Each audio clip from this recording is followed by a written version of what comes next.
omo eye omo adwen se enne na womo ebe fiti strike ase na ene omo ye nsentrofo hyiemu ye nhwe se de omo si echeche strike ni mo.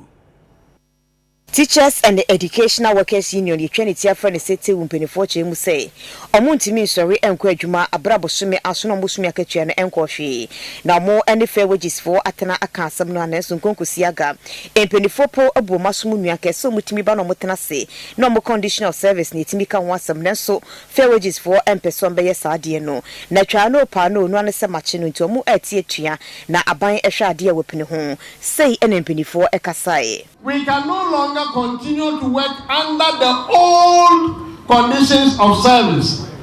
Conditions of service that expired in 2010. It's still the one we are operating with in 2021. It cannot be.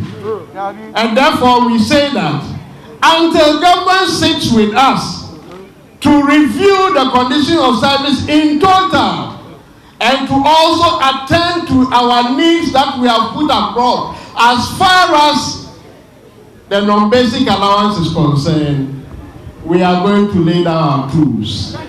And so from this point onwards, all TEWU members on all the public universities, we are laying down our tools. I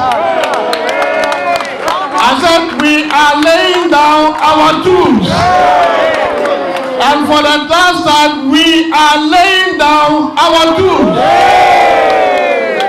Yena yejuma investim ebano ejuma sebi lecture untumi ye no yebeye esa se ni se ensa nyina enye pe nanso ne afata se eye mede no Mr. Famame o mame 18% na ma senior member 18%. There is no way your salary na be pay. Na so kitu obe mame no meniso. Na so yi ni film so a enye yi. Enuano one man lecturers no 18% no. Assistant registrars for so tenase was it no.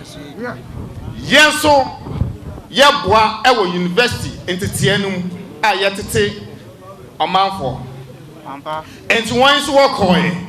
And a Yaman Chadian 1 mile 18%. A true, a fact. When I take na say any impending for a wolfie, Nampin for mood did it, Namu Jack and Quarana. No, you can't say a yasafem.